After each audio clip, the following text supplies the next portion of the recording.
అండి జాతీయవాదుల చర్చా వేదిక ప్రస్తుత సవాళ్ళు మన సమాధానాలు. ఇప్పటిదాకా సవాళ్ళు అందరూ చెప్పారు కదా, మనం ఎదుర్కొంటున్నాయి. కానీ దానికి సమాధానాలను వెతకాల్సిన అవసరం ఉంది. ఎంతకాలం సవాళ్ళని చెప్పుకుంటూ వెళ్ళిపోతూ ఉంటే కాలం గడిచిపోతుంది, ఏజ్ అయిపోతూ ఉంటుంది. నెక్స్ట్ ఎవరు చేస్తారో అర్థం కాకుండా ఉంది. నేను ఒకే విషయం గురించి మాట్లాడతాను, ఎందుకంటే పెద్దలు చాలా చెప్పారు కాబట్టి. బిజినెస్ జిహాద్. మన వ్యాపారాలు మన చేతుల్లో లేవు. వైట్ కాలర్ ఉద్యోగాలకు హిందువులు అలవాటు పడ్డారు.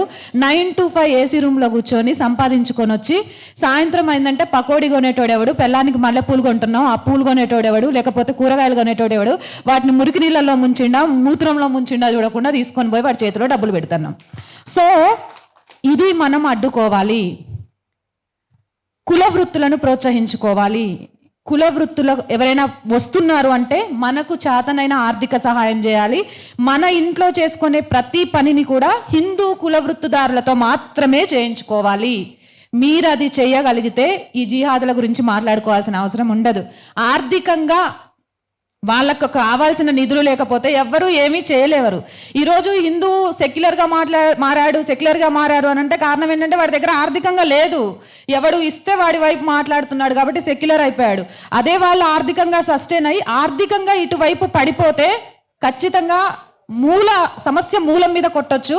దీనికోసం ఆల్రెడీ మేము అయితే ఒకటి తీసుకున్నామండి. ఆలయాల కేంద్రంగా ఆధ్యాత్మికతే కాదు ఉపాధి అవకాశాలు కూడా కల్పించాలని.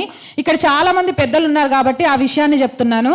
ఏంటి అంటే మీ వీధుల్లో ఆలయాలు ఉండుంటాయి కదండి. ఆ ఆలయాలు ఆంజనేయ స్వామిది కానివ్వండి, అమ్మవారిది కానివ్వండి, ఇంకేదైనా కానివ్వండి, అక్కడ ఒక రిజిస్టర్ పెట్టమనండి. ఆ పంతులు గారిని ప్రతి మంగళవారం కానీ శుక్రవారం కానీ ఒక అనౌన్స్మెంట్ ఇవ్వమనండి.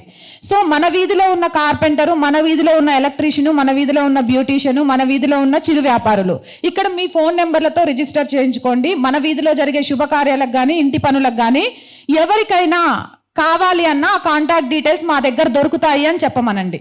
ఖచ్చితంగా మన వీధిలో ఉన్న హిందూస్ అక్కడ రిజిస్టర్ చేసుకుంటారు. అవసరం ఉన్న హిందూ ఆ టెంపుల్కి వెళ్ళి నెంబర్ తీసుకుంటాడు. దీని ద్వారా వ్యాపారాలు మన వీధి అంటే మన దగ్గరే తిరుగుతుంటాయి. అప్పుడు ఓలాలు, ఊబర్లు, లేకపోతే ఇంకొకటి అవసరమే రాదు. ఆ అవసరం రాకుండా చేద్దాం. అందులో ముస్లిమ్స్ ఉన్నారు వాళ్ళే వస్తున్నారని బాధపడే కంటే అవసరం రాకుండా ఉండడానికి ఏం చేయాలి? మన ఆలయాలనే ఉపయోగించుకుందాం. ఇప్పటిదాకా మన ఆలయాల్ని దేనికి ఉపయోగించుకోలేదు మనం.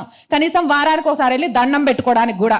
కాబట్టి ఇక నుంచి ఉపయోగించుకుందాం. ఆ రకంగా ఆర్థికంగా హిందువులు సస్టైన్ అవ్వడానికి మన వంతు ప్రయత్నం చేద్దాం. దీని ద్వారా ఇంకో లాభం ఏంటి అంటే ఆ గుడికి రెగ్యులర్గా భక్తులు వచ్చి వెళ్తూ ఉంటే ఆ గుడి మీద ఎవడు దాడి చేయడు, ఆ ధైర్యం కూడా చేయడు. గుళ్ళు కాపాడుకున్న వాళ్ళం అవుతాం. ఆ దేవుడికి రోజు ధూపదీప నైవేద్యాలు చేయగలిగిన వాళ్ళం అవుతాం. అలాగే ఆ అర్చకుడిని కూడా బ్రతికించిన వాళ్ళం అవుతాం. హిందూ సమాజంలో ఒకరికొకరు పరిచయంతో ఆ కాలనీ మొత్తం చైతన్యం అవుతుంది. కుల వివక్షతను పక్కన పెట్టిన వాళ్ళం అవుతాం. మనం ఎప్పుడైతే మాట్లాడుకోవాల్సిన వాస్తవం ఉంది, హిందువులు సెక్యులర్గా మారడానికి ఎంతో కొంత ఇంకా కుల వివక్షత అయితే కారణం ఉంది. అది ఆర్థిక బలం కావచ్చు, అంగబలం కావచ్చు. కాబట్టి అది పోగొట్టాలి అంటే మంగలి పని మంగళాయంతోనే చేయించాలి. అప్పుడు ఎంత ఉన్నత కులమోడికైనా మంగలి వాళ్ళ ఒక వర్ణం ఎందుకుంది అనేది తెలుస్తుంది. చాకలి వాళ్ళ పని చాకలి వాళ్ళతో చేయించాలి. అలా అని అంటే మా వృత్తులు కాబట్టి మమ్మల్ని అందులోనే చేసుకోమంటావా, నువ్వు తప్పుగా మాట్లాడుతున్నావు అంటే అన్న మీకన్నా గొప్పోళ్ళు లేరు. పంతులు 3 ముళ్ళ బంధంతో ఇద్దరిని కలపాలంటే ముందు మీ అవసరాలే ఉన్నాయి. అంత గొప్ప వాళ్ళు మీరు. కాబట్టి మీ చేతి వృత్తులను వాళ్ళకి ఇచ్చేయకండి. మీరు చేసే ఆయిల్ మసాజ్ ముందు జావీద్ హబీబ్లో 850 రూపాయలు పెట్టి చేయించుకునే ఆయిల్ మసాజ్ ఎక్కడ పనికి రాదు. అది తెలియాలి అంటే కుల వృత్తుల్ని కాపాడుకోవాలి. ఆ కుల వృత్తుల్ని కాపాడుకోవడానికి మీ ఆలయాలను ఇక నుంచి మార్గదర్శకాలుగా మార్చుకోండి. ఎప్పుడైతే ఆర్థికంగా మనం సస్టైన్ అవ్వగలుగుతామో ఖచ్చితంగా కూడా ఏ జిహాద్ బారిన ఎవ్వరము కూడా పడము. గడప లోపల కూడా కులం ఉండకూడదు అనేది నా ఉద్దేశం. ఏ అర్ధరాత్రి నిద్ర లేపినా కూడా నువ్వెవరు అంటే హిందూ అని చెప్పగలిగే రోజు రావాలి.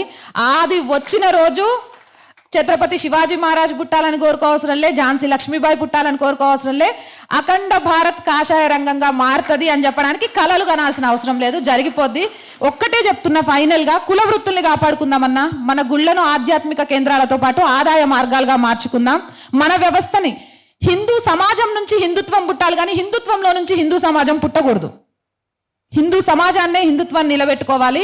ఆ దిశగా హిందూ సమాజం అడుగులు వేయాలి. అదొక్కటే నేను కోరుకునేది.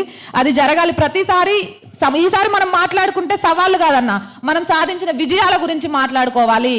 ఆ విజయాలను చెప్పుకోవాలి ఇంకోటి జరిగేటప్పుడు.